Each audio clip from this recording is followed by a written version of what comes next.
I would take question जी। मैं आप सबसे पहले सवाल लूंगा बिकॉज हमने लास्ट क्लास में सवाल नहीं लिए थे, so I would take give you 10 minutes to ask questions if you have any. अब मैं केवली के हवाले से। Asjad is unmute. Asjad mute कर दें अपने आप को।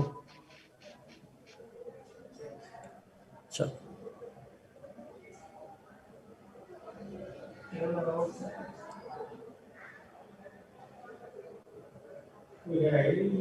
असजद नाम का कोई भी नहीं है आसान। अच्छा, Rimshad, theory of power politics basically idea ये था दैट बेसिक असद, अच्छा असद है। अच्छा, बेसिक क्वेश्चन ये था पावर पॉलिटिक्स का कि जो मेकियावेली का ये ख्याल था that the ruler must govern according to his own power and he should not rely on the divine power. Is the ruler, the prince, must govern based on his own power, his own influence, his own rationality, his own tactics, his own deception, his own bravery, but not rely on the source of the Pope. कि pope कहे कि बादशाह के पास खुदा की power है, खुदा ने इसको चूज किया है, उस पर रिलाई करने के बजाय he must have his own power. ये बेसिक कॉन्सेप्ट है theory of power politics.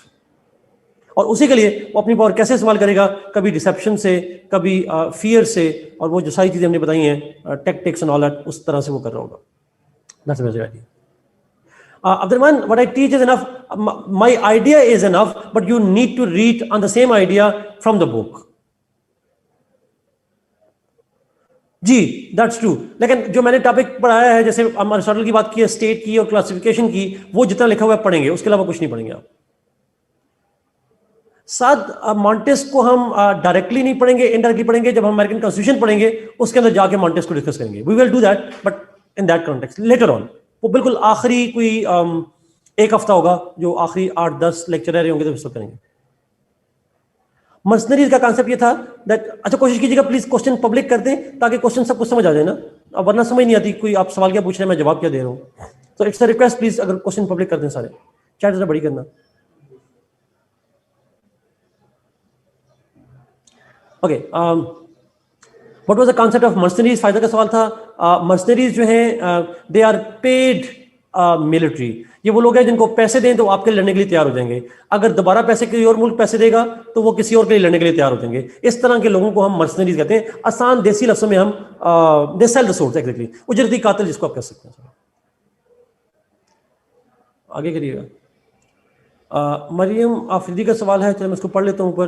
Sir you told us that pope wanted a different Italy so that they can get benefit, but can't they get their trust if in United States of that time in Italy. अच्छा, सवाल ये था मरियम का कि सवाल ये था उनका कि अगर पोप का इंटरेस्ट ये था कि इटली डिसयूनाइटेड रहे, तो उनका सवाल ये था कि अगर वो यूनाइटेड हो जाएगा तो क्या पोप के ऊपर डिपेंडेंस नहीं रहेगी उनकी। तो मेरा सवाल ये है, प्लीज सर, थैंक यू। पहले पी नहीं हो रही, थैंक यू थैंक यू। अच्छा, उसमें इशू ये था कि अगर स्टेट्स डिवाइडेड होती हैं तो वीक होती हैं, और वीक को असिस्टेंस चाहिए होती है, हेल्प चाहिए होती है from somebody because he is weak. But if you are 6 states and you are all together, you are united. United का मतलब है आपकी इम्यूनिटी बढ़ जाएगी, आपकी इकोनॉमी बढ़ जाएगी, आपकी पॉपुलेशन बढ़ जाएगी, your strength will increase. If you are already strong enough, why would you need God's help? That's the idea. तो उसका ख्याल था कि पोप समझते हैं कि आप डिवाइडेड रहेंगे तो आप वीक रहेंगे, अगर आप वीक रहेंगे तो आपको फिर किसी की हेल्प चाहिए who could give help to you against your enemy, and that help comes from divine. At least pope यही समझते हैं। लेकिन अगर वो इकट्ठे हो जाएंगे फिर वो ऑलरेडी पावरफुल होंगे, they won't need some other power. That's true Harim, true. जरा चैट ऊपर कीजिएगा। चैट थोड़ी सी और ऊपर कीजिएगा। मॉन्टेस खुद से करने की जरूरत ऑब्वियसली करेंगे जी आप लोग, मॉन्टेस को करना इंपॉर्टेंट टॉपिक है। बस ठीक है। अच्छा, हसान, मैं अभी पॉइंट लिखवा देता हूँ मेकियावेली के पॉइंट कैसे मॉडर्न दौर से रेलेवेंट है। क्रिटिसिज्म भी और रेलेवेंट पॉइंट आपको करने चाहिए मॉडर्न दौर से। मैं लिखवा देता हूँ, अभी 2-3 पॉइंट अभी ऐड करवा देता हूँ। नीचे आइए।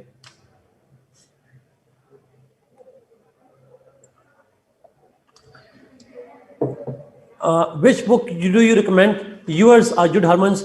Rai Mustafa, if you want to have the basic understanding and you are having a difficulty in understanding the advanced language and expression, then go for my book. But if you can understand a good, excellent expression, go for Jude Harman's book.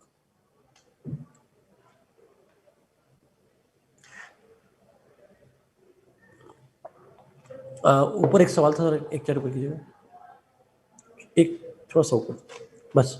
Is it correct to call Machiavelli citizen of all states and country of all ages? Sir, how to handle this question? अब basically इसका सवाल का मकसद ये है कि Machiavelli की theory है वो लिखनी है और उसकी थ्योरी कैसे कंटेम्परेरी टाइम्स में वैलिड है, ये बेसिकली पॉइंट है. आसान असम में इसका सवाल का मतलब ये है कि how Machiavelli's theory is relevant all the times, हमेशा के लिए रेलेवेंट है. अब नीचे चले जाए लास्ट में. Okay. All political thinkers from Plato to Aristotle to the Middle Ages had concerned itself with the central question of the end of the state and had considered state power as a means to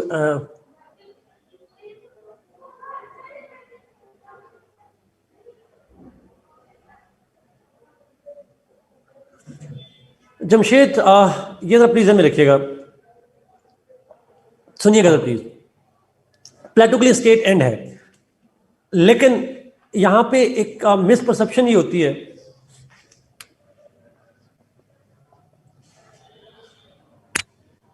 state क्या चीज है? State is basically, ये सुनिएगा please, it's the community of people. लोग मिलकर state बनाते हैं. अच्छा, ग्रीक्स के जमाने में प्लेटो, अरिस्टोटल, उससे पहले सोक्रेटिस, थुसिडिडीज, जितने भी लोग थे, for them state is the best community that they have. When I say best community, it means अगर आप एक इंडिविजुअल हैं और अगर आप चाहते हैं कि आप अपनी लाइफ में प्रोग्रेस करें, then you don't know how to do it. You don't know. You are individual, you can't survive on your own. What you need to do is, you as an individual need to submerge yourself with the state. If you are part of a political community state where there are other individuals too, then you can take advantage of it. You can do good to yourself. आप एक individual की worth देखना चाहते हैं तो वो state में नजर आएगी. State is the perfect institution and it's such a perfect institution that can help you grow in many ways. So जरा सुनिएगा प्लीज शमशेद, आखिरी बोलूंगा. ग्रीक्स के नजदीक individual can serve himself if he is part of the state. State can do better to him, he cannot do better to himself. लेकिन यहां पे मसला ये है, प्लेटो जब बात करता है तो वो स्टेट के इंटरेस्ट में इतना खो जाता है कि वो इंडिविजुअल्स को सेक्रीफाइसेस करवाता है. He makes individuals do sacrifices. For example, he says बच्चा पैदा हो मार दो अगर डिसेबल हो. वो कहता है you can't have property, you can't have a family because state requires you. अच्छा, वो कर तो स्टेट के लिए रहा है, बट स्टेट क्यों जरूरी है? इंडिविजुअल के लिए स्टेट इतनी जरूरी है कि वो स्टेट की हद तक कुछ भी कर लेगा. क्यों जरूरी है इंडिविजुअल के लिए स्टेट? बिकॉज इंडिविजुअल की अपनी डेवलपमेंट भी डिपेंड कर रही होती है स्टेट के ऊपर. लेकिन अरिस्टोटल भी स्टेट को एज अ मीन समझ के इंडिविजुअल के बेनिफिट की बात करता है, बट वो इंडिविजुअल को भी कहता है, मैंने आपको शुरू में लिखवाया था अरिस्टोटल के बारे में भी, he says that man is a social being, he can not survive alone. अकेला रह नहीं सकता. The best community through which he can serve himself is state. State के जरिए से अपने आप को बेटर सर्व कर सकता है, किसी और चीज से सर्व अपने आप को नहीं कर सकता. He can't serve himself, he can serve himself through state. लेकिन वो स्टेट के लिए, स्टेट इंपॉर्टेंट है बट स्टेट के लिए कुर्बानियां नहीं करवाता इंडिविजुअल से. That's the difference between the two. For both of them state is the central authority, it is the highest community, but that highest community is something for which individuals should sacrifice everything according to Plato, but for Aristotle he should not. That's the difference between the two. Machiavelli की sense की बात की जाए, Machiavelli was different. Why? Because for Machiavelli individual progress does not matter at all. Individual matter ही नहीं करता. Individuals are cheap, stupid, brutal, violent. They're bad guys simply. इसलिए state ने individual के इंटरेस्ट के लिए काम ही नहीं करना. लेकिन प्लेटो अरिस्टोटल दोनों के नजदीक स्टेट ऑटोमेटिकली काम करती है इंडिविजुअल के इंटरेस्ट के लिए, लेकिन यहां पे मैकियावेली के यहां स्टेट का कोई पॉजिटिव कंट्रीब्यूशन नहीं है. That's the difference between. I hope you get the sense of it.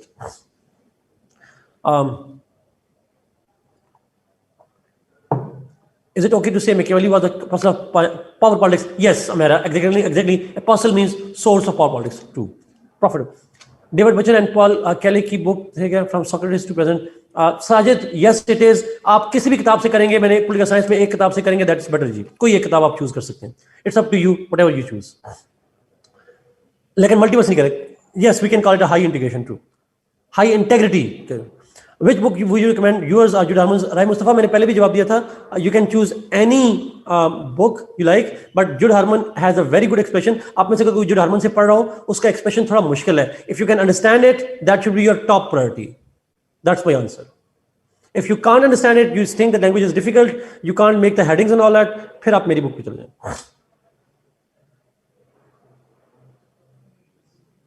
True, Miriam sir. True. Okay, इसकी थ्योरी की बात की जाए, मैकियावेली की relevance with the modern times.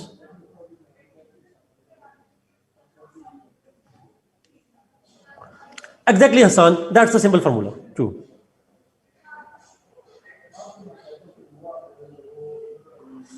जी, इसमें हमारा सारी थ्योरी लिखेंगे. You will write all the theory of it. Apostle of power politics में पावर पॉलिटिक्स है, POWER, पावर पॉलिटिक्स, सारा कुछ लिखेंगे. अच्छा, रेलेवेंस. लेकिन मैं जरूर ये चाहूंगा कि जी आप एक दफा जुड हार्मन की बुक को देख के उसमें से एक टॉपिक पढ़ के देख लें. Do give it a try, because the expression that you find it, that's unmatchable. आप ये भी कर सकते हैं, वहां से आइडिया समझ लें, अच्छे एक्सप्रेशन ले लें और मेरी किताब से हेडिंग देख लें. आप ये भी कर सकते हैं. अगर आप खुद से वहां हेडिंग बना सकते हैं, फिर मेरी किताब की जरूरत नहीं है आपको. So that's kind of thing. Relevance की बात करेंगे, बट कोशिश कीजिएगा ज्यादा सोर्सेज से ना पढ़िएगा please. The more you read the bad it is for you in political science. जितना एक सोर्स से पढ़ेंगे, जितने कम सोर्सेज से पढ़ेंगे उतना, ये नहीं कि कम पढ़ें, सोर्स जितना कम रखेंगे, एक या रखेंगे या मैक्सिमम 2 पे चले जाएंगे तो आपके लिए बेटर होगा. Relevance. Machiavelli is considered to be in Judd Harmon there are many headings. I don't think Judd Harmon में मेनी हेडिंग्स हैं. उसमें हेडिंग है ही नहीं. टॉपिक वही होगा जो हमने क्लास में किया है, लेकिन उस टॉपिक के अंदर ज्यादा हेडिंग्स नहीं है. उसके अंदर पहली इसकी रेलेवेंस है और वो है थ्योरी ऑफ रियलिज्म. अगर आप में से कोई हो जो IR जिसने पढ़ा हो, तो आप जानते हो जो रियलिज्म की थ्योरी है, it is based on 2 points. 1, power, and second, state centric. Realism theory says that जो इंटरनेशनल रिलेशंस होते हैं स्टेट के अंदर में, they are determined by the power factors. और इंटरनेशनल रिलेशन में state plays a very important role. State का एक इंपॉर्टेंट रोल होता है. Power is the basis of international relations. आपके पास पावर है, दूसरे के पास पावर है, तो पावर की नेचर डिफाइन करेगी आपका मेरा रिश्ता कैसा होगा. How my relationship will be established with you guys. जैसे हम नहीं कहते लोग पैसे को देख कर रिलेशनशिप बनाते हैं. आप CSP नहीं है तो आपके साथ लोगों के रिलेशन और होंगे, बट जब आपका CSS हो जाएगा तो फिर आपके बहुत सारे पुराने दोस्त भी निकल आएंगे, बहुत सारे नए भी बन जाएंगे, नए रिश्तेदार भी बन जाएंगे.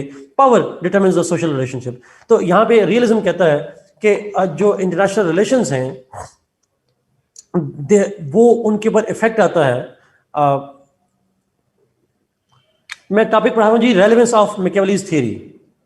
कोई बात नहीं, बोर्ड ब्लर भी है उसके बाद.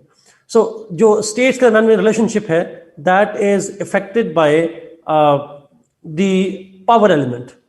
Power determines the relation between states. ये मैकियावेली ने भी कहा था, पावर जो है वो बड़ी इंपॉर्टेंट होती है. इसी के से रियलिज्म ने कहा था स्टेट जो है is the basic unit. International relations are the relationship between states. States has a central role in the relations and everything. और साथ ही ये भी कहा था कि स्टेट का जो रोल होता है वो होता है नेशनल इंटरेस्ट का. स्टेट्स हमेशा RELEVANCE, रेलेवेंस. अच्छा, जो स्टेट है वो हमेशा अपने नेशनल इंटरेस्ट को प्रमोट करती है, हमेशा अपने नेशनल रिलेशन को करती है. और रियलिज्म जब ये कहता है कि स्टेट्स हमेशा सेल्फिश होती हैं, अपने इंटरेस्ट को प्रमोट करती हैं, और साथ ही जो मैकियावेली है, एग्जैक्टली रहता, जो मैकियावेली है वो भी यही कहता है कि state must promote its own interest. ये बार बार रिपीट करने का क्यों कह रहे हैं? आपको आवाज नहीं आ रही? कट रही है? बार बार बच्चे डिफरेंट क्वेश्चन पूछ रहे हैं, या ये बच्चे नए ऐड हो रहे हैं?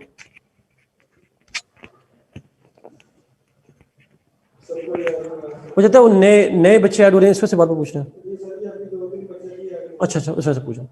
हम मैकियावेली की रेलेवेंस कर रहे हैं जी, मैकियावेली की थ्योरी की रेलेवेंस कर रहे हैं, और उसमें हमने कहा कि मैकियावेली की थ्योरी की पहली रेलेवेंस मॉडर्न टाइम में ये है कि एक थ्योरी होती है मॉडर्न दौर में आईआर की, और वो थ्योरी है रियलिज्म की। और वो जो थ्योरी है रियलिज्म की, वो थ्योरी कहती है कि स्टेट्स के दरमियान में रिलेशंस पावर डिटरमिन करती है, पावर की बुनियाद पे स्टेट रिलेशनशिप डिटरमिन कर रहे होते हैं। अच्छा, फिर दूसरी चीज वो रियलिज्म थ्योरी कहती है कि जो स्टेट है वो एक बेसिक एलिमेंट है। International relations are the relation between states, जहां इंडिविजुअल्स का और बाकी लोगों का कोई रोल नहीं होता। और तीसरी चीज रियलिज्म ये कहता है कि जो स्टेट्स हैं they promote their own selfish interest, वो अपने इंटरेस्ट को प्रमोट कर रहे होते हैं, सेल्फिश इंटरेस्ट को स्टेट प्रमोट करती हैं, दे don't care about the others. Now Machiavelli भी यही कहता है कि पावर इज एवरीथिंग, वो भी कहता है state is the basic unit, और वो भी यही कहता है that state promote the national interest. State selfish होती हैं, जिस तरह इंडिविजुअल सेल्फिश हैं, स्टेट भी सेल्फिश होती हैं। इंडिविजुअल अपने इंटरेस्ट के लिए काम करता है, स्टेट भी अपने इंटरेस्ट के लिए काम करती है। They don't care about who is a friend and foe. अगर आपको एग्जांपल देखनी हो तो उसकी थ्योरी में हमने पढ़ा था कि अगर नेबरहुड में वार हो रही हो तो किसका साथ देना चाहिए?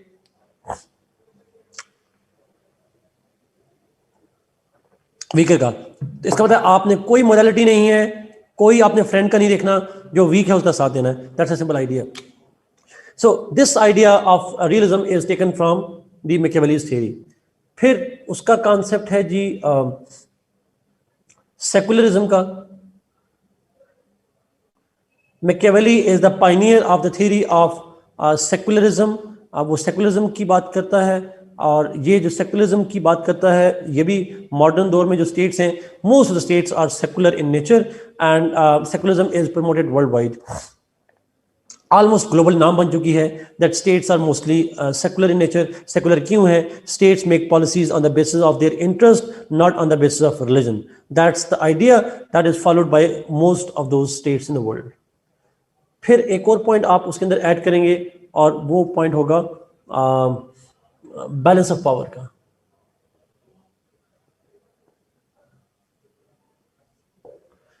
ये भी रियलिज्म में ही आ जाता है, बट अलग से भी लिख सकते हैं। Exact meaning of secularism is when states make laws and policies on the basis of rationality and not on the basis of religious faith. जब स्टेट किसी फेथ की बुनियाद पे, किसी एक्सक्लूड का मतलब ये ना करें, तमाम किसी भी मजहब की बुनियाद पे पॉलिसी नहीं बनाती, बल्कि अपने इंटरेस्ट को देख के बनाती है। वो इंटरेस्ट रिलीजन से मैच कर दो तो ठीक, ना भी करता हो तो भी ठीक, it works out. It's simply secularism का मतलब ये होता है जिसमें आप you don't make one point और one religion as the basis of your decision making, law making, executive decision making वगैरह में आप उसका नहीं करते जी। Exactly, national interest is the prime interest. Religion हो सकता है अवाम का, स्टेट का रिलीजन नहीं होता। State is superior, yes. Balance of power according to this one Machiavelli, yes, according to Machiavelli, the state must expand or expire. Expand or expire का मतलब ये हुआ, no, Pakistan is not a secular state. Obviously Pakistan में तो official religion है ना, इस्लाम है। No law shall be made against Islam, simple idea. तो इसका मतलब हमारे यहाँ तो रिलीजन की बिना पे लॉ बनाए जाएंगे। Expand or expire. So when he says the state must expand, इसका मतलब ये हुआ कि इसकी पावर बढ़ेगी। Expanding means इसकी पावर बढ़ेगी। But if one state expands, the other expires. And if other state expands, तो automatically your state will expire. इस कॉन्सेप्ट को हम कहते हैं जीरो सम गेम या बैलेंस ऑफ पावर कहते हैं। सो जीरो सम गेम क्या होती है? आपने सीसा देखा होगा, if one goes up other goes down, देखा हुआ आपने सीसा में? Yes, princess dilemma, true Manisha. So if one goes up, the other goes down. That's the idea. So somehow एक स्टेट एक्सपेंड करेगी तो दूसरी एक्सपायर करेगी, अगर वो एक्सपेंड करेगी तो you will expire. That's called the balance of power game. So he was the pioneer. इसने टर्म तो यूज नहीं की बैलेंस ऑफ पावर की, but his idea that expansion is expiration to others, that zero sum game कहते हैं इसको. This is what we call the he did not use the word balance of power, he did not use the word zero sum game, उसने ये लफ्ज use नहीं किए हैं, but obvious सी बात है, this is something that is attributed to his theory. Lastly, principles of diplomacy. Machiavelli has been considered to be the guideline for conducting diplomacy in modern times. Modern diplomacy is heavily influenced by the Machiavellian idea that state interests necessitate the disregard of even morality. Sometimes states have no practical value of morality when it comes to their national interest. They only care about the national interest, and they use force obviously where necessary. They become deceptive, they cheat, they lie, they break the laws if their interests demand. So अपने interest जो होते हैं उसकी बुनियाद पे states अपनी foreign policy conduct कर रही होती हैं, and that's why we believe that जो मॉडर्न डिप्लोमेसी है which is based on the primacy to the national interest and states do not get hostage to the values, norms, etc. Most of the times that kind of thing is what we call that is taken from the Machiavellian theory. Yes, state interests disregard morality simply, or morality principles and all that. जी yes, true. मैं इसको एक बार फिर repeat कर देता हूँ जी shortly.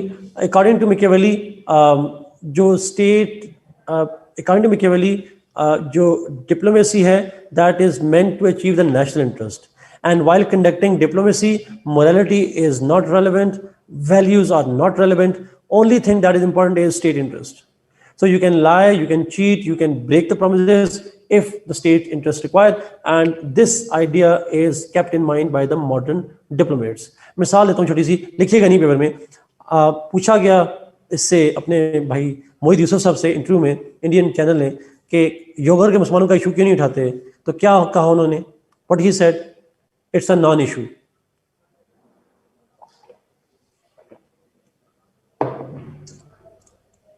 Lust you get, there is no such issue, ये issue है ही नहीं. Was he actually telling the truth?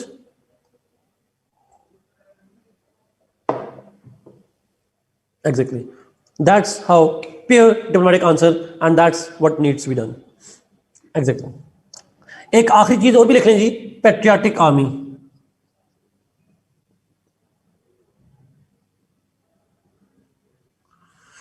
He was the first one who wanted to, who was of the view that a military should be developed which is not meant for financial benefits, but rather it is for the sake of the state interest.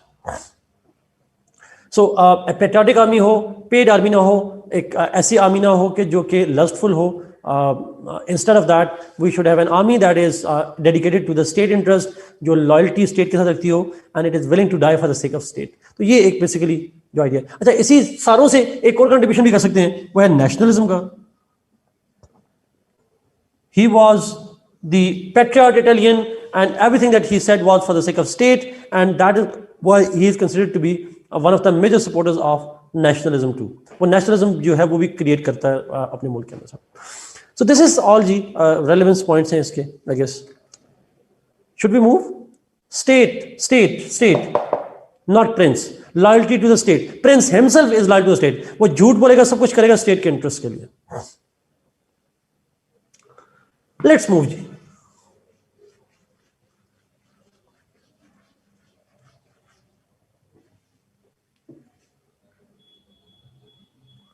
Thank you for sharing a very good quote ji. Never attempt to win by force what can be won by deception. Niccolo Machiavelli. Thank you.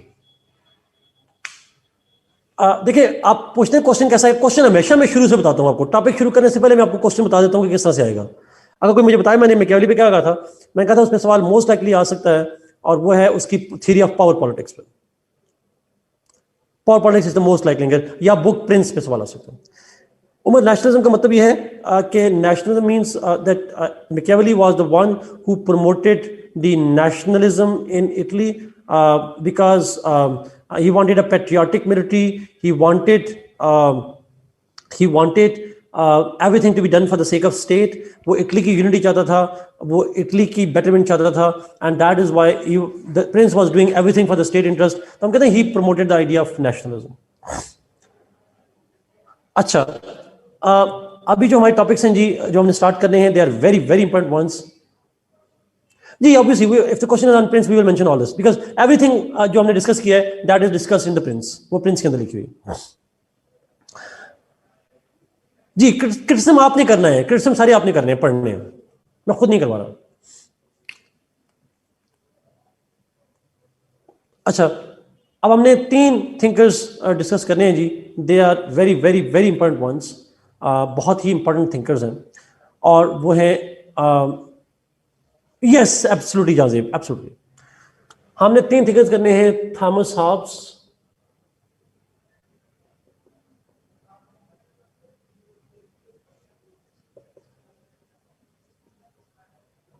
John Locke, Jean Jacques Rousseau. Thomas Hobbes, John Locke, Rousseau. Date of birth और death मैं लिखवा देता हूँ यहाँ पे, आप ऐसे verify कर लीजिएगा प्लीज. हॉब्स की है 1588 से 1679, लॉक की है 1632 से 1704, और रूसो की है 1712 से 1778. नहीं, not all in one lecture जी, नोबल, मैंने ये नहीं कहा. I don't mean that. I wish we could but we can't do that. अच्छा, इस पे ना सवाल किस तरह से आता है, मैंने इकट्ठा क्यों कहता है, जो ऊपर लिख दिया फायदा नहीं, इसलिए मैं यहाँ पे लिख रहा हूँ बिकॉज इन पे सवाल कंपैरिजन में आता है. The question comes on comparison. तीनों के दरमियान 2 तरह से सवाल आ सकता है. प्लीज सुनिएगा, प्लीज ये नोट करें अपने पास, फिर आपने कल पूछना है. नोट इट डाउन जी. 1, the question can be comparison of the 3 thinkers. और तीनों का कंपैरिजन किस सेंस में? इनकी थ्योरी है जिसको हम कहते हैं social contract theory. Social contract theory का कंपैरिजन तीनों थिंकर्स का. मैं अभी बताता हूं वो थ्योरी क्या है. दूसरा सवाल, you can ask the comparison between Hobbes and Locke. Hobbes और लॉक पे अलग सवाल दे सकता है. तीसरा, वो रूसो पे अलग सवाल भी दे सकता है. He can give a separate question on Rousseau. और रूसो पे अलग अगर सवाल आया तो मोस्ट लाइकली क्वेश्चन आएगा उसकी जनरल विल पे. वो जनरल विल पे आएगा, और जनरल विल रिलेट करती है सोशल कॉन्ट्रैक्ट से, वो मैं रिलेट करूंगा वहां पे जाकर. सो 3 तरह से सवाल. पहला सवाल तीनों का कंपैरिजन, दूसरा सवाल हॉब्स लॉक का कंपैरिजन, तीसरा सवाल रूसो की जनरल विल की theory. Is it clear?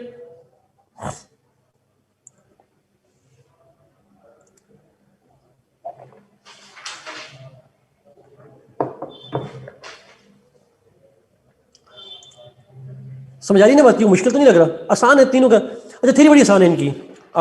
This is one of the hottest topics जी. आपके सीएसएस में सबसे हॉट टॉपिक होते हैं ग्रीक थिंकर्स, प्लेटो, एरिस्टोटल, और ये 3 थिंकर्स. ये हॉट टॉपिक होते हैं. और ये जो थिंकर पढ़ा रहे हैं, ये थिंकर्स आपको पॉलिटिकल साइंस के बाकी जो टॉपिक्स हम बाद में पढ़ेंगे उनमें भी कहीं ना कहीं हेल्प करेगा. सॉर्ट ऑफ आप में से कोई एक काम कर लिया करे प्लीज, ये जो मेन क्वेश्चन होते हैं नीचे टाइप भी कर दिया करे, ताकि बच्चे जब मुझसे पूछते हैं तो आप नीचे पढ़ लिए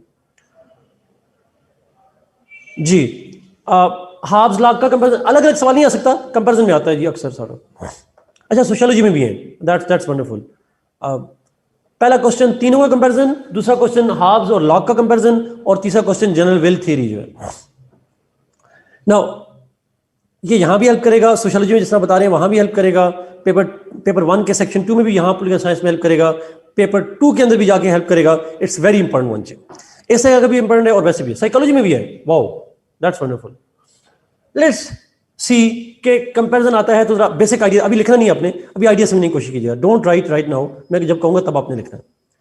जेंडर में भी वाओ, फिर तो आप सारे वहां कहीं ना कहीं पढ़ ही लेंगे, जरूरत नहीं मुझे पढ़ाने की.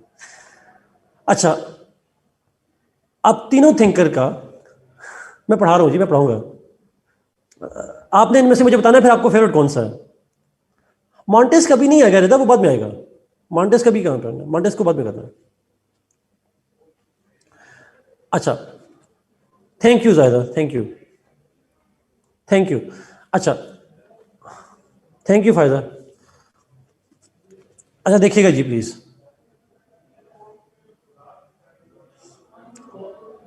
ऑल थ्री थिंकर्स, अब आपने सुनना है प्लीज, कोई नहीं लिखना, आपने टाइप भी नहीं करना, लिखना भी नहीं है। सुनिएगा, तीनों थिंकर्स ने एक थ्योरी पे काम किया जिसको हम कहते हैं सोशल कॉन्ट्रैक्ट थ्योरी। इकट्ठे काम नहीं किया, इनकी डेट ऑफ बर्थ और डेथ देखें, ये डेट्स लाजमी वेरीफाई कीजिएगा, मैं श्योर नहीं होता इन डेट्स के ऊपर। तो अलग अलग टाइम पे तीनों ने किया है, अलग अलग जगह पे थे, अलग अलग टाइम पे थे तीनों ने, लेकिन थ्योरी एक ही थी। ओके, ठीक हो गया इसमें। तीनों की थ्योरी एक ही थी और वो थी सोशल कॉन्ट्रैक्ट थ्योरी। अच्छा मुझे बताइए, सोशल से क्या मतलब होता है? आज ही सुबह पढ़ा सोशल। यस, इंटरेक्शन, सोसाइटी से रिलेट करता है, ह्यूमन इंटरेक्शंस की बात होती है, सॉर्ट ऑफ, दैट्स ट्रू। अच्छा, लोगों से related, it's about people, it's about people. Society means people. Contract क्या होता है? एग्रीमेंट। कॉन्ट्रैक्ट मीन्स एग्रीमेंट, ऐसा ही है। Contract, agreement, that's what you call. Social contract का मतलब क्या होगा? Agreement of the people, agreement of the society, ऐसा ही है। लोगों के दरमियान में ट्रूस, एग्रीमेंट, जो भी लोगों के दरमियान होगा उसको कहते हैं social contract. Agreement among the people is called social contract. अच्छा, ये तीनों थिंकर्स ये कहते हैं, ऑल थ्री थिंकर्स से, तीनों की थ्योरी है सोशल कॉन्ट्रैक्ट की, all three gave the social contract theory, और तीनों का कॉमन व्यू ये है, कॉमन व्यू ये है कि the state was created after a contract took place among people. आसान तरीन लफ्जों में मैं जो बता रहा हूं आपको, तीनों थिंकर ये कहते हैं स्टेट क्रिएट की गई, स्टेट बनाई गई after people made a contract. अच्छा, इसका मतलब वो कहना चाह रहे हैं खुदा ने नहीं बनाई, डिवाइन नहीं है, फोर्स नहीं है, एवॉल्व नहीं हुई, बल्कि ये खुद ब खुद नहीं बन गई, इसको बनाया गया। और बनाया कैसे गया? लोगों ने बनाया। किस तरीके से बनाया? कॉन्ट्रैक्ट किया, socially constructed, exactly, it's socially agreed product. लोगों ने एग्रीमेंट किया और वो प्रोडक्ट बन गई, that's how it was created. Is it clear? ये बात समझ आ रही? लोग कॉन्ट्रैक्ट ना करते तो स्टेट ना बनती, ये बेसिक सा आइडिया है, सॉर्ट ऑफ, इसमें कोई लॉजिक नहीं है, कोई साइंस नहीं है बेसिकली। अच्छा, अब अगर तीनों एक ही बात कर रहे हैं तो डिफरेंस क्या है? अगर तीनों कह रहे हैं कि state was created by the society, तो डिफरेंस कहां पे है? तो डिफरेंस आता है, मेन जो डिफरेंस है वो ये है कि टाइम का नहीं। तीनों थिंकर कहते हैं कि स्टेट जो बनी, कॉन्ट्रैक्ट जो किया, कॉन्ट्रैक्ट क्यों किया भाई? Why people have to have a contract? Hobbes explains different reasons, Locke explains different reasons, Rousseau explains different reasons. They explain different reasons why state came into being, why they had to enter. तीनों के नजदीक needs different थी लोगों की, there are different needs. तीनों के नजदीक basis of contract were different, cause of the contract was different. Hobbes के नजदीक लोगों को कुछ और मसला था, लॉक के नजदीक कुछ और था, रूसो के नजदीक कुछ और मसला था। दूसरा डिफरेंस था कि कॉन्ट्रैक्ट के अंदर बताया क्या गया, what was the terms and conditions of the contract. Agreement होता है तो कुछ बार्गेन होती है, गिव एंड टेक होता है, टर्म्स एंड कंडीशंस होती हैं। कौन सी टर्म्स एंड कंडीशंस थी जिसके तहत ये एग्रीमेंट किया गया? This is what we call the social contract theory. No, Aristotle was different. अभी हम इसको पढ़ते हैं, फिर हम उसके ऊपर आएंगे। तो कॉन्ट्रैक्ट क्यों किया, कॉन्ट्रैक्ट में था क्या, इस पे तीनों की अपनी अपनी एक्सप्लेनेशन है, लेकिन कॉन्ट्रैक्ट के नतीजे में स्टेट बनी, they all agreed. Is it clear?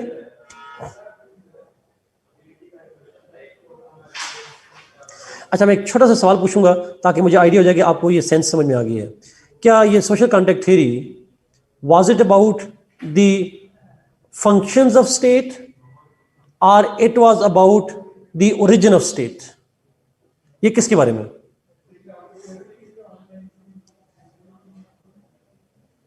Exactly ji, good. State पहले बनी कैसे और फिर उस बनने के प्रोसेस में जो कॉन्ट्रैक्ट हुआ वो क्या था, ये सारी डिबेट उसमें जाती है. गुड होगा. लेट्स मूव जी. जी एग्जैक्टली. फंक्शंस नहीं, फंक्शंस प्राइमरी नहीं, ओरिजिन. ओरिजिन स्टेट क्यों बनी, that's the basic function of state. Okay, let's begin with Hobbes. Hobbes पे स्टार्ट करते हैं. मैं हाब्स अलग पढ़ूंगा, फिर लॉक पे जाएंगे, फिर रूसो पे जाएंगे. आज हम कोशिश करेंगे हाब्स को कवर कर लेंगे, फिर नेक्स्ट क्लास के अंदर हम लॉक और रूसो को कवर करेंगे.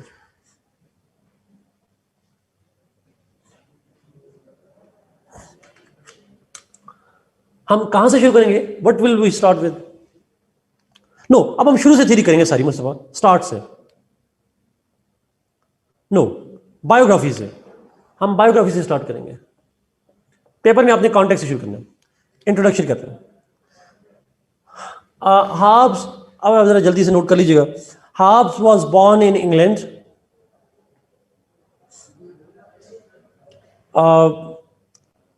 at a time when there was anarchy in England. He was born in England at a time when there was anarchy. Anarchy क्या होती है? This anarchy was created by the fear of, this anarchy was created by the fear of, yes, chaos of the को कहते हैं, disorder को कहते हैं. True. This anarchy was created by the fear of civil war. Amir Hamza, I don't agree with that, but still,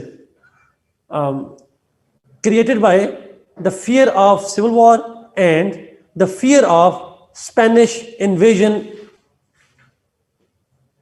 the fear of Spanish invasion.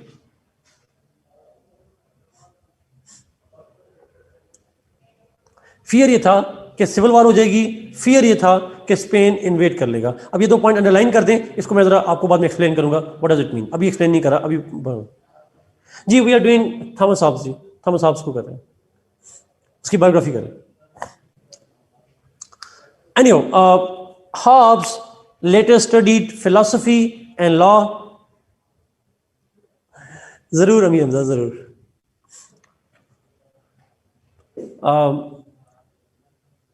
He studied philosophy and law from Oxford.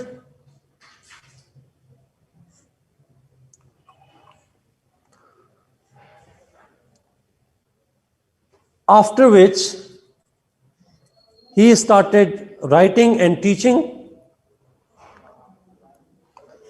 After which he started reading, teaching and writing. But due to his radical ideas,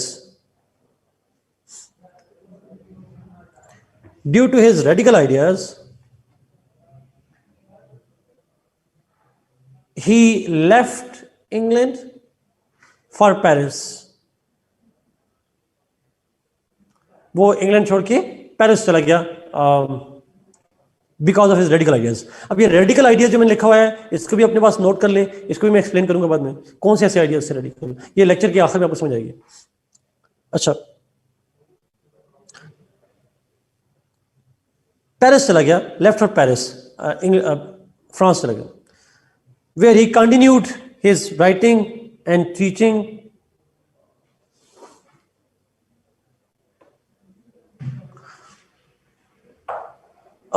he was allowed to return. So उसका by and large जो profession था वो teaching था और writing था. He used to publish articles, magazines etcetera. So he continued to move, travel from Paris to London, और ये travel उसका मोस्टली रहा है. जो सबसे इंपॉर्टेंट किताब है लिखी है हॉब्स ने, that was called Leviathan. Leviathan is the most important book of Hobbes. Leviathan का मतलब होता है बेसिकली द मॉन्स्टर. ये एक मेटाफर है for a powerful king. Monster literally मतलब है, और इसका सेंस है the most powerful king, sea monster, but it's a metaphor for powerful king, true. अच्छा, साथ सी मॉन्स्टर को कहते हैं, दैट्स इंटरेस्टिंग। और भी किताबें हैं, but this is the most important one. Let's see the context.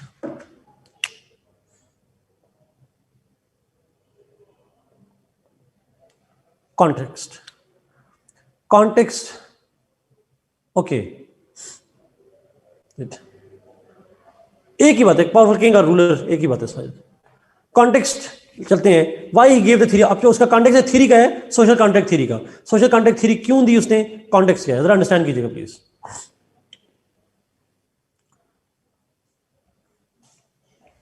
Halves के जमाने में, जो पहला मैंने आपको शुरू में कहा था, there was a fear, there was anarchy in England.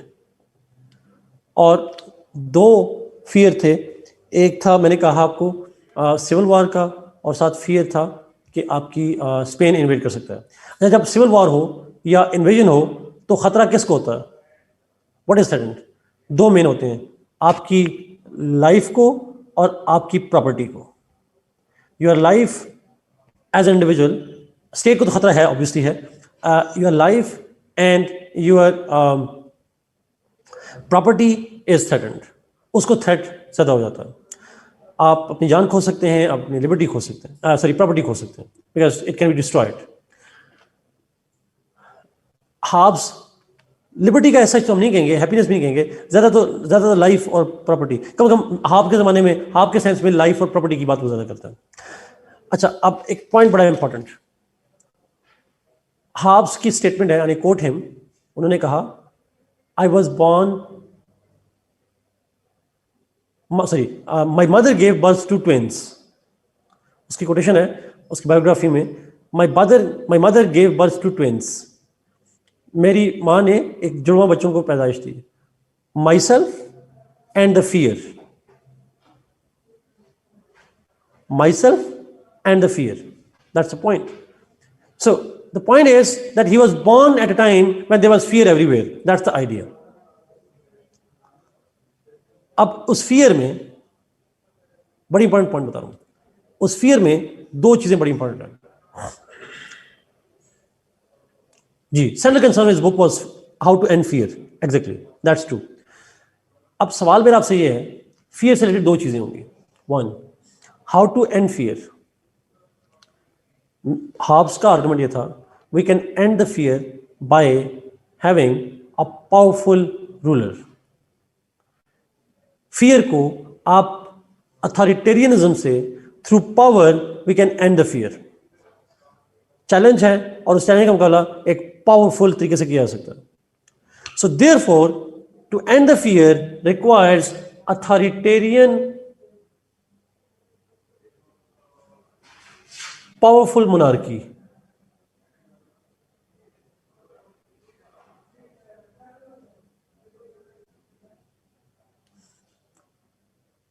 monarchy, but powerful authoritarian monarchy is needed. A powerful king, a powerful ruler is needed to end the fear.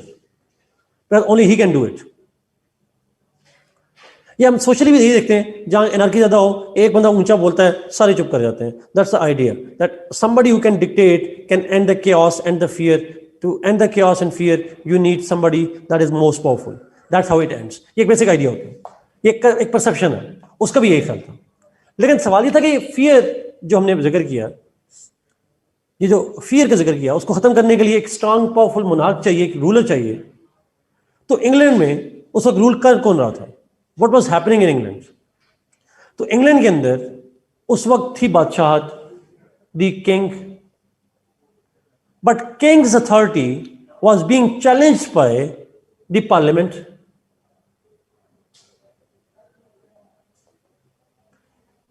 King was ruling, but king's authority was being challenged by the parliament. In fact, मैंने पहले जिक्र किया civil war का खतरा था। In fact, the fear of civil war was between the royalists and Republicans. The fear of civil war was between the Royalists and Republicans. Royalists were defending the king's powers and Republicans were defending the parliament's powers. तो fear ये था कि दोनों में civil war हो जाएगी. तो आपका गेस क्या है, हाब्स किसको सपोर्ट कर रहा होगा? वो रॉयलिस्ट होगा या रिपब्लिकन? किंग. और क्यों king? Why king? Because king, a powerful, strong king, is needed to end the fear in the state. That's what was needed. Exactly. That's true. Agreed. Now, लेकिन मसला क्या है? वो तो रॉयलिस्ट भी कर रहे थे. ये कैसे डिफरेंट हुआ? ये भी तो उन जैसा ही था. डिफरेंस ये था, अब यहां पे बड़ा इंपॉर्टेंट लास्ट पॉइंट है, अंडरस्टैंड कीजिएगा. डिफरेंस ये था दैट उस वक्त जितने रॉयलिस्ट बादशाह को सपोर्ट कर रहे थे, जी देवर टू ग्रुप्स, जी जितने ग्रुप सपोर्ट कर रहे थे, रॉयलिस्ट जो बादशाह को सपोर्ट कर रहे थे, they were supporting him on the basis of divine right. कि वो कह रहे थे बादशाह के पास पावर होनी चाहिए, और उसकी बुनियाद क्या थी? They said because king is the shadow of God on earth. Divine right है बादशाह का रूल करना, इसलिए उसके पास होनी चाहिए.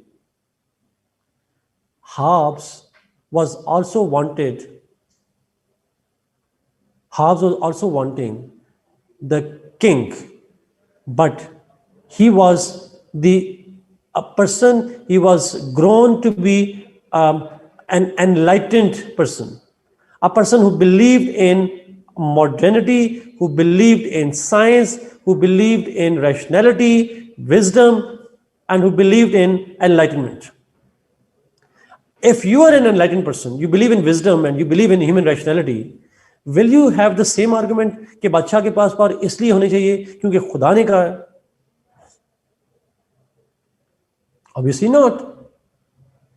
So, in simplest of words, Hobbes, in order to justify the powers of the king, he have to give a theory. He have to produce a theory.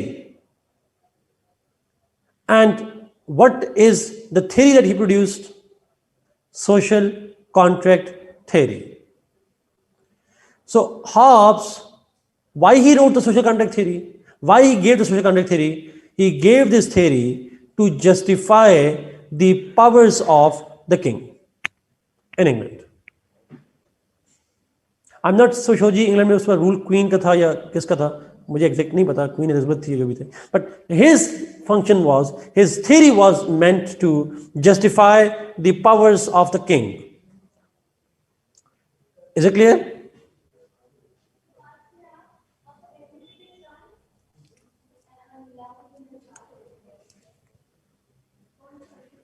काबिल नहीं, ताकतवर बादशाह नहीं रहे. काबिल ना हो ताकतवर हो, दैट्स द आइडिया. क्या ताकत ही काबिलियत की बुनियाद होती है?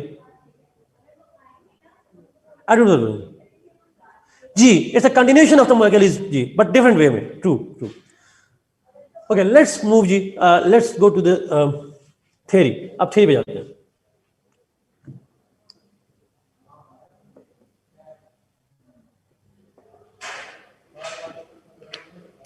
नो, फायदा बिल्कुल भी नहीं. देखिए, मैंने पहले कहा, हाब्स ने तो, रॉयलिस्ट कह रहे थे कि बादशाह के पास डिवाइन राइट है. हाब्स तो मान ही नहीं रहा था. हाब्स तो कहता कि नहीं, बादशाह के पास डिवाइन राइट नहीं है. He was a man of enlightenment. और वो तो कह रहा था कि बादशाह के पास डिवाइन राइट नहीं, बल्कि सोशल कॉन्ट्रैक्ट के जरिए से बादशाह को अख्तियार दिया गया. Let me discuss the theory, और फिर आपको दोबारा इस पॉइंट पे, इसको कॉन्टेक्स्ट से फिर रिलेट करूंगा मैं जाके आखिर में. जी, उसने शैडो ऑफ गॉड की थ्योरी को, डिवाइन राइट की थ्योरी को रिजेक्ट किया था basically. That's the point. Theory. अब यहां पे जरा प्लीज अंडरस्टैंड कीजिएगा, मैं हाफ पे थोड़ा स्लो जा रहा हूं क्योंकि बिकॉज लॉक वाला एग्जैक्टली आसान हो जाएगा मेरे लिए करना. हाफ पे थोड़ा टाइम लगेगा. लॉक 25-30 मिनट में मैंने खत्म करना है. Exactly Umar, absolutely. अब इससे स्टार्ट करते हैं. Hobbes himself was the same one. Hobbes begins his theory of social contract by explaining human nature. He begins his theory by explaining human nature. Hobbes says, ji Thomas Hobbs ही पढ़ रहे हैं ना. Hobbes begin his theory by explaining human nature, और इंसान से शुरू करते, because contact लोगों में था तो लोगों की नेचर कैसी होती है. Hobbes begins by saying that man by nature is selfish, violent, brutal. He is lustful, and he has the lust for power, and he has the lust for glory. जो भी नेगेटिव वर्ड आता है सारे इंसानों के बारे में सवाल करते हैं. Man by nature is bad, nasty, barbarian, brutal, violent, greedy, selfish, सारी बुराइयां उसके अंदर. He was all bad. In other words, does Hobbes, आपसे पूछ रहा हूं, have an optimist view of human nature or he has a pessimist view of nature? Not all philosophers are pessimists. आगे बढ़ेंगे. It's a pessimist view, ji. He has a pessimist view. He has a negative view of human nature. I don't know about the 7 deadly sins in Christianity, but I don't know about that, so I won't comment on that. But he has a very negative or dark view or a pessimist view of human nature. ये ध्यान में रखिएगा. After explaining human nature, he goes to explain state of nature. Hobbes explains, he himself was pessimist, even true. He says, he explains the state of nature. G, true.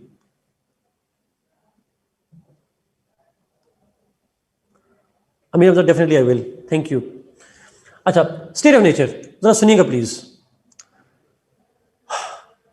State of nature से मतलब क्या है, ये please सुनिएगा. ये बच्चे common mistake करते हैं, आसान सा पॉइंट है, इसको मिस कर देते हैं.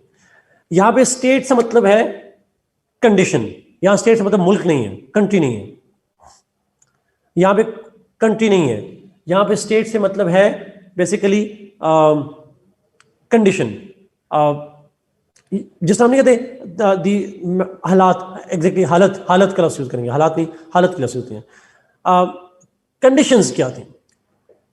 स्टेट ऑफ नेचर से मतलब है condition of people, circumstances of the people when they first arrived on this planet. जब दुनिया में इंसान नए नए आए थे तो ये जितने सिनोनिम आपने यूज किए हैं, हालात, circumstances, conditions, exactly they all, सूरत हाल क्या थी, कैसे हालात थे, ये इसको हम कहते हैं state of nature. So somehow the conditions that were there at the time when the people came in this planet. तो हालात कैसे थे. अब जरा गौर से सुनिएगा प्लीज. यू मस्ट अंडरस्टैंड, इस पॉइंट को अंडरस्टैंड कीजिएगा. When we say state of nature और हालात कैसे होंगे, तो उससे पहले उसने इसको हम एक और सेंस में भी लेते हैं. हम कहते हैं when people were new to this world and they did not have any organization, they did not have any community. कोई ऐसा community नहीं थी, state नहीं थी, military नहीं थी, पुलिस नहीं थी, bureaucracy नहीं थी, बिल्कुल नए नए इंसान आए थे. They have just landed, a few of them. तो अगर इंसान ऐसे हो जहां पे सेल्फिशनेस हो, जहां पे वायलेंस हो, ब्रूटैलिटी हो, लस्ट हो, वहां के हालात कैसे होंगे? What will be the condition? Will there be peace or there will be wars? It was a bad condition. There was chaos, there was violence, there were wars. अगर मैं हाब्स के लफ्ज यूज करूं, हाब्स के words हैं. Halves ने कहा it was in state of nature, it was like war of all against all. It was like war of all against all. Yani everybody was in a state of war with everybody. So life was brutal, life was nasty, and life was uncertain, and life was short. Short थी. Short मतलब short क्यों थी वैसे life? Why it was short?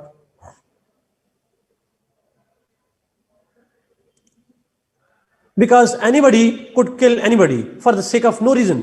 Lust के लिए. अच्छा, uncertainty इसलिए because आज आप जिंदा हैं तो कल मर सकते हैं, और सेकेंडली आपके पास आज प्रॉपर्टी है, कोई पावरफुल आएगा वो आपसे छीन चला जाएगा. People would kill each other, people would harm each other for that sake. Now one last point. In this state of nature, there was only one law, and that law was might is right. Might is right. That's the law. That was the only rule that we heard. जिसकी पास power है, he has the rightful claim. वो property भी छीन सकता है, वो किसी को मार भी सकता है. There is nobody who could punish him. That's the basic idea. So this is what was the condition of the people in ancient times, जब नए नए तारीख में लोग आए थे. That was the kind of tradition. अगर आप में से किसी ने देखा हो, एक डिफरेंट सीजन्स भी हैं इसके ऊपर सॉर्ट ऑफ उसके ऊपर, तो अगर आप वो डिफरेंट सीजन भी देखें तो आपको नजर आएगा कि उसमें दिखाते हैं कि जब तारीख में नए नए इंसान आते हैं, how they react and act to that, एक विजुअल बेसिस पे एक्सप्लेन कर रहे होते हैं. It was like in anarchic conditions, chaos, Vikings है, जो भी आप सीजन देखते हो sort of. So somehow this is again very important one जी, ये state of nature की बात होती है. Now ये बोर्ड पिक्चर आपको मिल जाएगी, बोर्ड पिक्चर में ले लेता हूँ. नासिर में इसको बोर्ड पिक्चर आपको सेंड करनी है.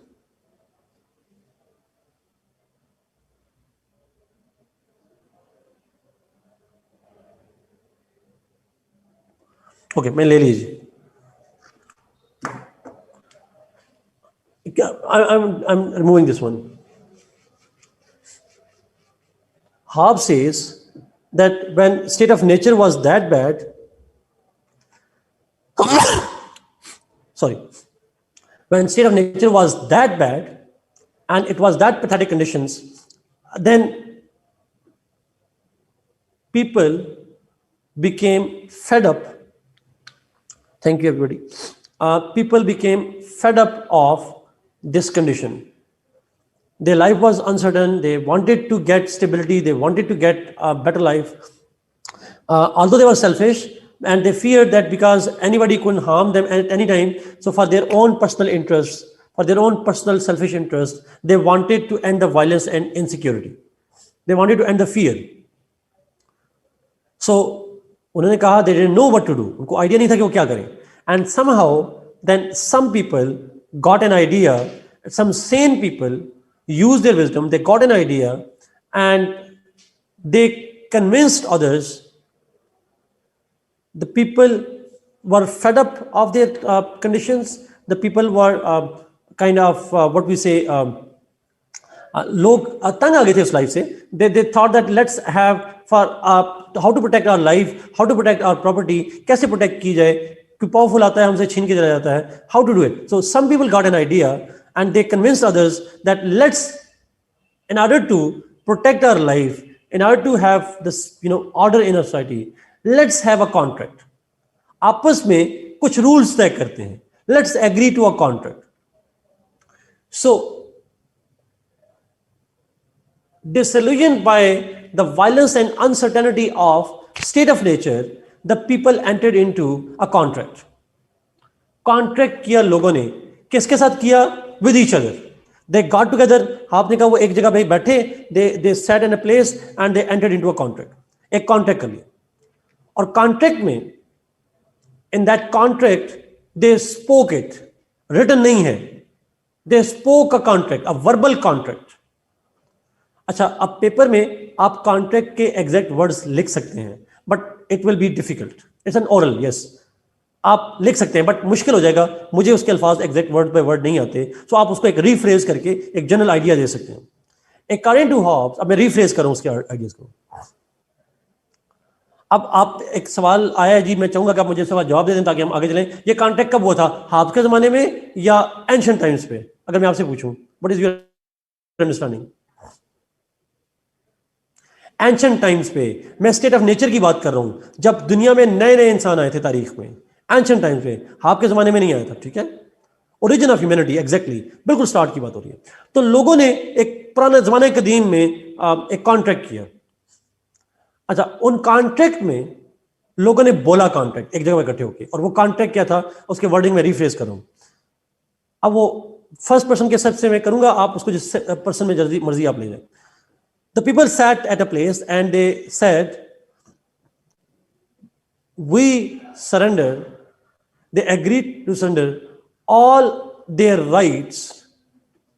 उनके वर्ड्स अगर मैं कहूं, I surrender all my rights, everybody is speaking this thing, I surrender all my rights to this man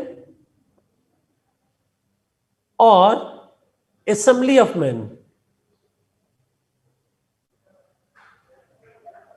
मैं अपने तमाम इख्तियारात, all the rights over myself, मेरे ऊपर तमाम इख्तियारात, I surrender it to this man, एक बंदे की तरफ इशारा किया, and the assembly of men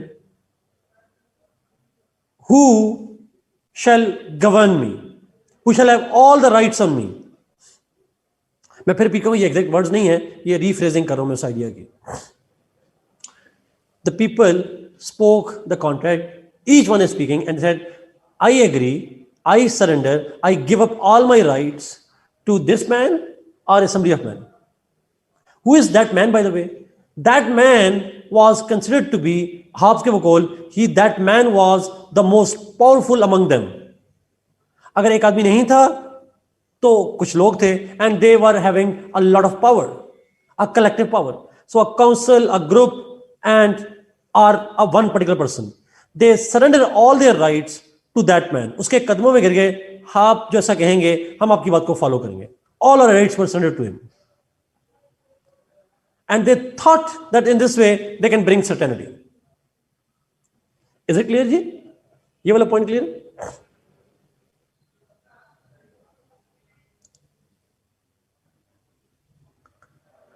ये इमेजिनेशन कर रहा है, इसको कैसे पता चला? वैसे लाइक ट्राइब्स जैसे ही कह लें, ये एज्यूम कर रहे हैं कैसा हुआ होगा, सर ये सब उसकी स्पेकुलेशन है, एजम्पशन है, सॉर्ट ऑफ, दैट्स ट्रू। अच्छा, after the contract was spoken, let's see features of this contract. Features क्या है इस कॉन्ट्रैक्ट के? इस कॉन्ट्रैक्ट का इंपैक्ट क्या निकला, इसकी इंप्लीकेशंस क्या निकली, इसके फीचर्स क्या हैं? दिस कॉन्ट्रैक्ट, ये बड़ा इंपॉर्टेंट है, ये उसकी थ्योरी का कंक्लूजन है सारा। This contract created state। This contract created state। How? Love state है ही नहीं, फिर कैसे बनी? आपने एक बेसिक आइडिया जो सबने पढ़ा होगा, स्टेट के 4 एलिमेंट्स होते हैं। पॉपुलेशन बताएंगे, टेरिटरी, गवर्नमेंट और सॉवरेनिटी।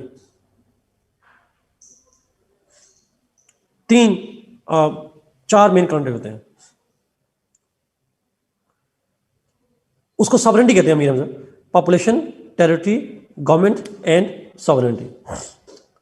पॉपुलेशन होनी चाहिए, आबादी होनी चाहिए, टेरिटरी यानी यहां पे रह सकें, गवर्नमेंट यानी गवर्न कर सकें, सॉवरेनिटी। अब सॉवरेनिटी किसे कहते हैं? सॉवरेनिटी मीन्स जिसके पास मुकम्मल इख्तियार हो, the one who has all the powers, that is called sovereignty. जिसके पास इख्तियार होता है उसको सॉवरेन कहते हैं, और उस इख्तियार को हम सॉवरेनिटी कहते हैं। So sovereignty is the total complete authority. It's not integrity, बिल्कुल डिफरेंट चीज है, इंटेग्रिटी बिल्कुल डिफरेंट चीज है। सॉवरेनिटी मींस जिसके ऊपर मुकम्मल इख्तियार हो। अच्छा, मैं इसको बड़े आसान लफ्ज़ों में आपको ये बात कहूँ, आपके घर में कभी ऐसा नहीं होता दैट कभी कोई फैसला करना हो, एक बंदा ऐसा होता है जिसके पास फाइनल अथॉरिटी होती है, somebody who has the ultimate power, ultimate authority. कोई भी हो सकता है, you know, mother, father, बहन, भाई, दादा, मामा, फूफो, कोई भी हो सकता है, it could be anybody, the one who takes the final decisions, not just the decisions, final decisions। छोटे बड़े डिसीजन तो आप भी कर लेते होंगे, but final authority on major decisions is taken by the sovereign. उसकी मर्जी के बगैर नहीं हो सकता, यूजुअली फादर्स होते हैं। स्टेट के अंदर भी there has to be somebody who takes the final decisions, the major decisions are not taken without its consent. So एक स्टेट में स्टेट बन गई, और क्यों बन गई? बिकॉज इस स्टेट में एक सॉवरेन बन गया। कौन है सॉवरेन? मैं अगले पॉइंट में लिखने लगा हूं। Sovereign, who is sovereign in it? Yes, that man or assembly of men. According to Hobbes, जो उसका कॉन्ट्रैक्ट है, a man, a ruler or a council of rulers, जिसको लोगों ने अपने राइट्स सरेंडर कर दिए, we surrender all our rights to you. This man or assembly of men जिसको सरेंडर किया गया, अच्छा, can we say that people were sovereign in it? Obviously not. People were not sovereign. People have given up all their rights to a man. तुम हमें govern करो, we will obey you in every way we could. हम हर तरह से तुम्हें obey करेंगे. So we don't want to exercise our rights. We can't manage ourselves. You govern us. Only that one ruler, one man, one monarch or the council can be the sovereign. या एक बंदा हो सकता है या कुछ लोग हो सकते हैं, मेजॉरिटी नहीं होगी, अवाम नहीं होगी. That's the idea. तो स्टेट केम इनटू बीइंग और उस स्टेट के अंदर सॉवरेनिटी दे दी गई मोनार्क को. आज साथ इसी पॉइंट पे बाद में होगा पॉइंट पे. अगला पॉइंट मेरा सवाल ये है, ये जो स्टेट बनी है, अब ये सवाल गौर से जवाब दीजिएगा. Is it a state that grew on its own or it was created by the people? It's created. जो मैन क्रिएटेड चीज होती है उसको हम क्या कहते हैं? नेचुरल या आर्टिफिशियल? दोनों में से कौन सी टर्म यूज करते हैं, नेचुरल या artificial? Artificial setting. So state according to Hobbes is artificial. According to this theory, according to this social contract theory, state is artificial, man made है, इंसानों ने बनाई है, अपनी जरूरत के लिए बनाई है. They have created for their own interest. अगला point, this contract is a unilateral contract. Unilateral means जी इट्स अ सोशल कंस्ट्रक्टेड या पीपल कंस्ट्रक्टेड या आर्टिफिशियल, बात वही आ जाएगी. यूनिलैटरल. क्या इस कॉन्ट्रैक्ट में कुछ शर्तें रखी गई रूलर्स के ऊपर? तो हाफ के कॉन्ट्रैक्ट को जब हम पढ़ते हैं, so there were no conditions attached. The ruler did not demand for the contract. The people surrendered their contract themselves. वो एक बंदे के पास गए, उसे कहा कि you should take all the power yourself. We just want to follow you. It was just a one-way submission, and therefore we call this contract a unilateral. It was a contract by the people, not demanded by the ruler. उसने demand नहीं किया था, but you gave it the right. Modern दौर में आप election में हिस्सा लेते, इलेक्शन में वोट डालते हैं, अगला बंदा आपके सामने आता है या आप उसके पास जाते हैं. यूजुअली थियोरेटिकल तो ये होता है, he applies for the member, for being a member. When he applies तो फिर आप उसके साथ एग्रीमेंट करते हैं. It's a kind of contract जिसमें बायलैटरल है, आप और वो दोनों शामिल हैं. He demands and you provide. यहां पे the most powerful man did not demand the power.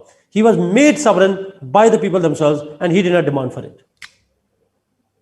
Was it conditional or unconditional? Was it a conditional? कोई शर्त रखी गई कॉन्ट्रैक्ट में? यूनिलैटरल होगा तो अनकंडीशनल ही होगा.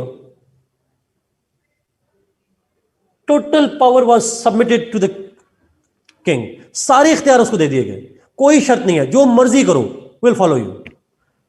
अगर अनकंडीशनल था तो हम इसको कहते हैं an absolute state was established, जिसमें वो स्टेट जिसमें बादशाह के पास सारे इख्तियार हैं.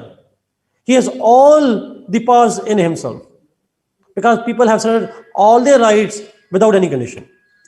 आखिरी पॉइंट, लास्ट पॉइंट, आपसे पूछूंगा, आपने जवाब देना मुझे. क्या ये कॉन्ट्रैक्ट रिवर्स हो सकता है? Can this contract be revoked? No, नहीं हो सकता. क्यों? कॉन्ट्रैक्ट तब रिवोक होता है जब उसमें कुछ कंडीशंस वायलेट हो. जब लोगों ने कोई कंडीशन ही नहीं रखी, when there was no condition, तो किस बुनियाद पे आप रिवोक करेंगे? तो हम कहते हैं this contract is irrevocable.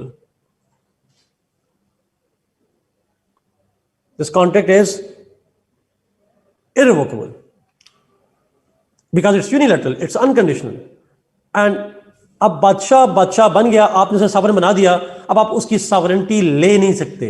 You can't take away his powers. Are the councils powers, जो भी बनेगा सब, आप उसकी पावर छीन नहीं सकते. They are going to stay with him or with the council forever. वो हमेशा के लिए इसके पास रहेंगी. You can't now take it away. You have submitted, you have surrendered, nothing comes back. This is what we call his theory of social contract. Let me give you one last minute on, इसको relate करता हूं उसकी condition से. अब halves के जमाने में parliament और बादशाह में कॉन्फ्लिक्ट चल रहा था, किसके पास इख्तियार हो. ऐसा ही था. There was a fear of civil war, दोनों में वॉर हो सकती है. बादशाह को सपोर्ट कर रहा था रॉयलिस्ट और उनमें हाब्स भी आया. रॉयलिस्ट सपोर्ट कर रहे थे डिवाइन राइट के सेंस में. अब हाब्स ने सपोर्ट करना है लॉजिकली थ्रू थियरी. तो he manufactured this theory, he gave this theory, he imagined this theory. मेरा सवाल यह है कि अगर बादशाह कुछ गलत भी कर रहा हो, do people have the right to revolt against him as per his theory? नहीं कर सकते. क्यों नहीं कर सकते? Because in state of nature they have surrendered to him for ever. अब आपके हाथ से बात चलेगी, अब आप रिटर्न नहीं. It's irrevocable, unconditional surrender, all power to the king. और आखिरी पॉइंट आपसे मेरा ये है, यही पॉइंट है इस पे, कि if all power to the king और आप बादशाह को हटा नहीं सकते, तो इसका मतलब है कि इंग्लैंड में राइट टू रूल मोनार्क का है या पार्लियामेंट का है? मोनार्क का है, किंग का है, and he must have all the powers. But now he is justifying the power of the king, but he is not using religion. He is using the social contract theory to justify the power of the king. This is all from my side जी. 5 minute हैं, आप सवाल पूछ सकते हैं.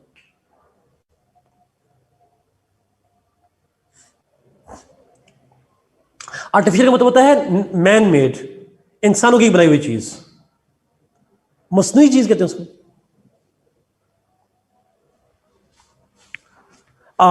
सवाल chat ऊपर कीजिएगा,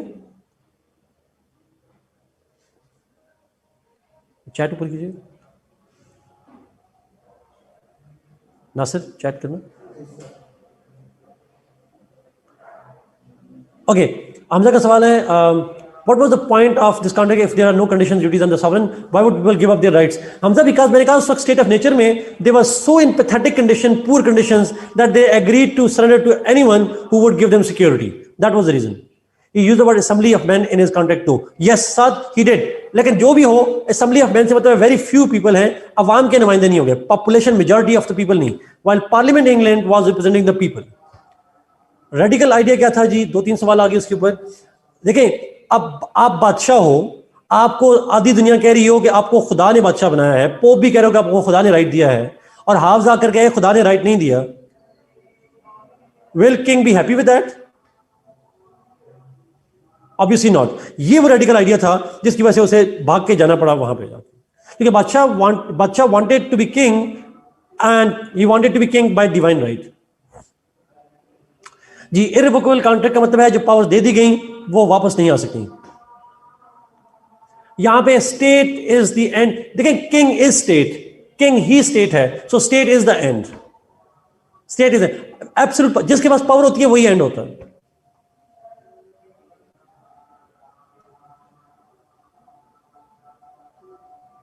जी Arif, that's true. Yes, absolutely, Kinza agreed. Yes.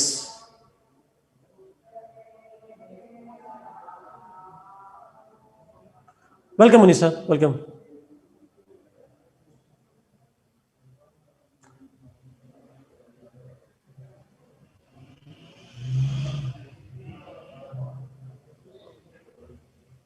No, the unilateral contract means people have surrendered their rights to the most powerful one, hoping that he will protect their life and he will bring security.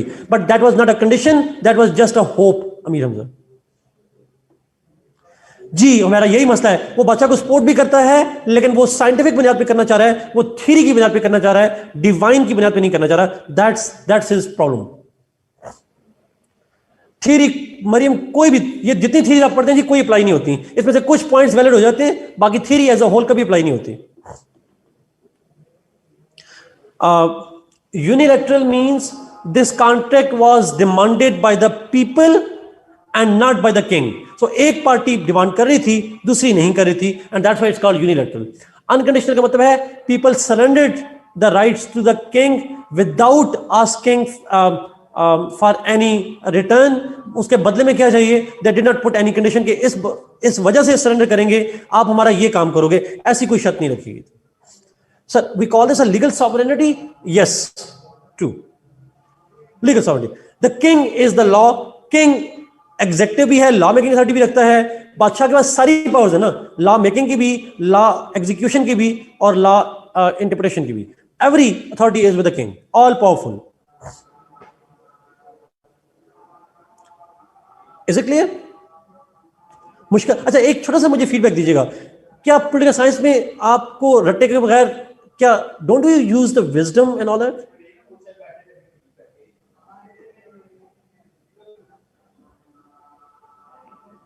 Yes, why not?